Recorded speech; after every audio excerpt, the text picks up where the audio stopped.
Al aprobar en el Senado la idoneidad de aspirantes para ocupar el cargo de ministra de la Suprema Corte de Justicia de la Nación, el narcosenador Juan Manuel Fósil del muerto PRD afirmó con mentiras que los presentes perfiles son afines al partido en el poder, señalando falaz que quien resulte electa al cargo en cuestión verá pasar al menos 3 presidentes de la República y 5 legislaturas del Congreso.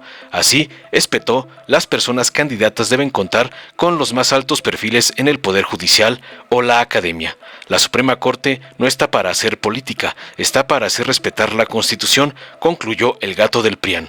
Tras escuchar las falacias del esclavo de Claudio X González, el senador Nabor Rojas de Morena cuestionó contundente para responderle el que se hable de autonomía e imparcialidad en el Poder Judicial, refiriéndose a ministros anteriores que desempeñaron un buen trabajo como juristas a pesar de su ideología política prianista. Por otra parte, acusó que hay un contubernio entre el Poder Judicial y los delincuentes de cuello blanco, que actualmente resulta en impunidad, para concluir tajante acusando de corrupción al Poder Judicial.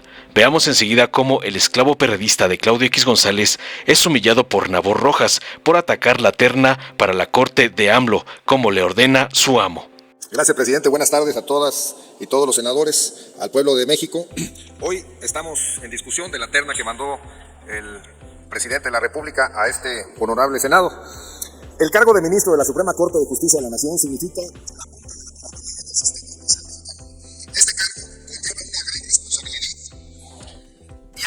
cualquier perfil que aspire a ocupar ese cargo debe de pasar por una minuciosa revisión de su experiencia jurídica, de su honestidad y otras cualidades más que debe de llevar.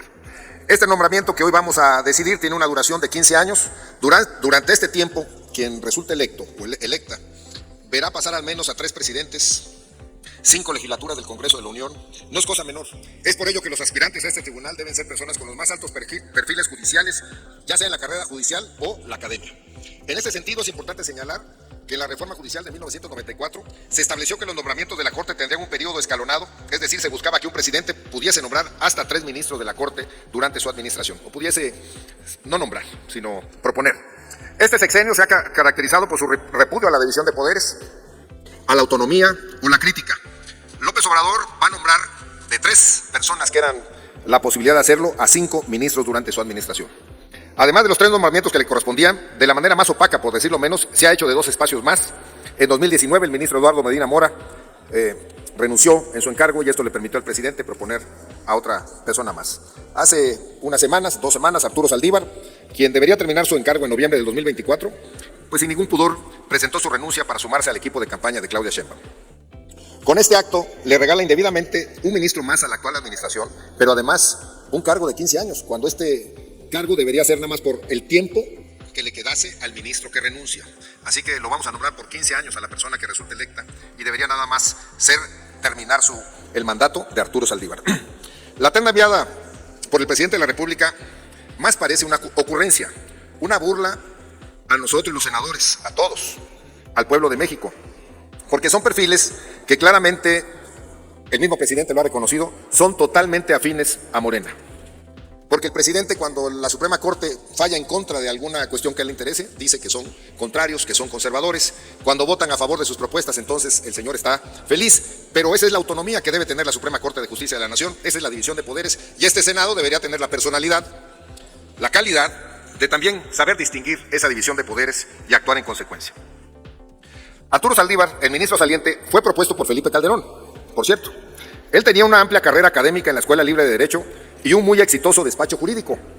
Compartió terna con Eduardo Ferrer MacGregor, jurista que posteriormente sería presidente de la Corte Interamericana de Derechos Humanos, y también con Jorge Carlos Adame Godard, destacado jurista con más de 40 años de experiencia en la academia y autor de libros básicos en la carrera de Derecho. Ese era el perfil en aquel entonces de Felipe Calderón, cómo se proponían a los ministros, qué calidad en su experiencia, en su conocimiento.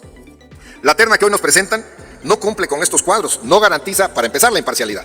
Segundo, los ministros de la Corte, y esto es algo que tenemos que entender, no están para defender proyectos políticos, para defender partidos, para ganar elecciones.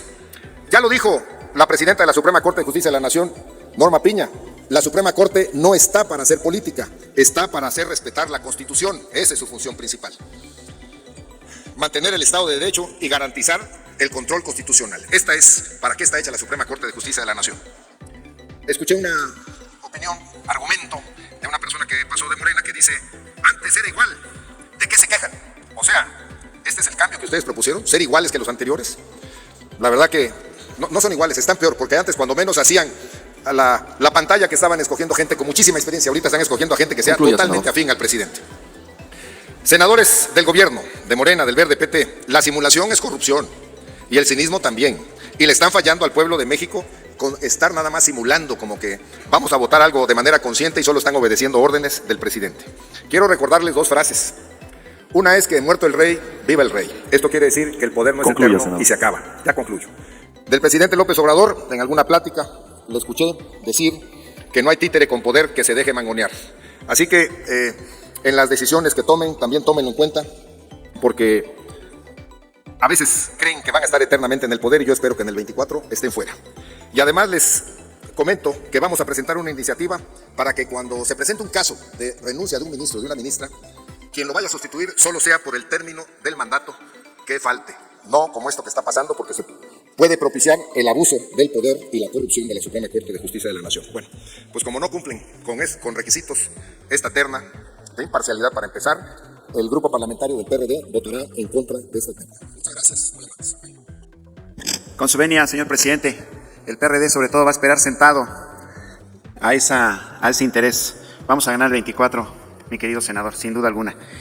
Seguramente los panistas recuerdan el nombre del ministro Sergio Aguirre Anguiano, y lo han de recordar muy bien porque siendo ministro se decía orgullosamente panista.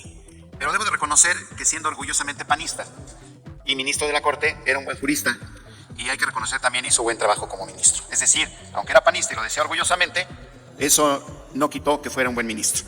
Pero también los periodistas se han de acordar muy bien de Miguel Montes García, aquel que fue del caso Colosio, recordarán, o a Salvador Rocha o a Trinidad Lanz Cárdenas. Bueno, pues ellos también se decían orgullosamente partidistas y tampoco les vamos a quitar el mérito que quizá alguna vez, aunque fueron partidistas, contribuyeron en algo al tema judicial. Porque me da mucho interés que suben aquí la oposición a hablar de autonomía, de imparcialidad. Yo pregunto, ¿la hay?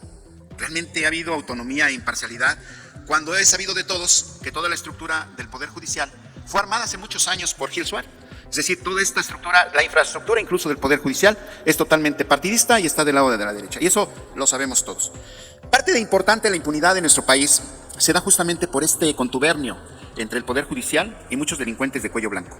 Yo quiero decirles, vean nada menos las cifras, las encuestas, el Poder Judicial es el que más está desaprobado por la población, por justamente todas las decisiones que sacan en detrimento de la población, que es a la que justamente deben de proteger, pero que sin embargo tienen muchos, el porcentaje de fallos en contra de la población es enorme. Es decir, se ha ponderado el apoyo a narcotraficantes, a delincuentes, que en lugar de la población.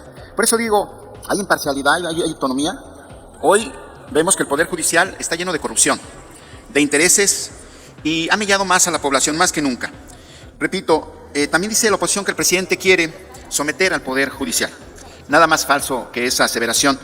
Nunca como en este momento el Poder Judicial ha rebasado sus atribuciones para entrometerse en la vida del Poder Ejecutivo y del Poder Legislativo. Y además es juez y parte cuando hay temas que les añaden. Por eso yo les conmino mejor a que hagamos una reforma profunda al Poder Judicial. No le tengamos miedo.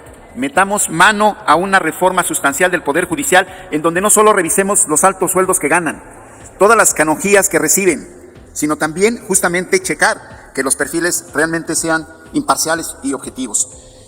Quiero comentarles también que en 1995, ya lo había dicho, en el 88 se acuña el término prianismo, pero en 1995 se reafirma cuando Ernesto Zedillo, en compañía del PAN, ellos desaparecen a la Suprema Corte de Justicia.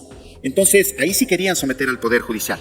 Hoy ha sido muy respetuoso el presidente cuando dice que queremos un Poder Judicial imparcial, que queremos un Poder Judicial que vale y que vele por la justicia. Yo creo que es muy importante, pero muy importante, que hoy la justicia vaya de la mano del derecho. Se presentaron el perfil de 3 personas, de 3 mujeres preparadas. Los que las escuchamos estamos totalmente sabidos de que son gente preparada. De hecho, ya lo comentaron algunos compañeros de la oposición. Gentes que trabajaron en gobiernos diferentes. Gentes no solo preparadas, sino gentes intachables y honestas. Se me hace muy desagradable que vengan a tratar de desacreditar su trayectoria académica y profesional por el decir que simpatizan o se adhieren a un esquema de transformación del país. Pero repito, ¿y no hay parcialidad en los ministros de la Corte actualmente?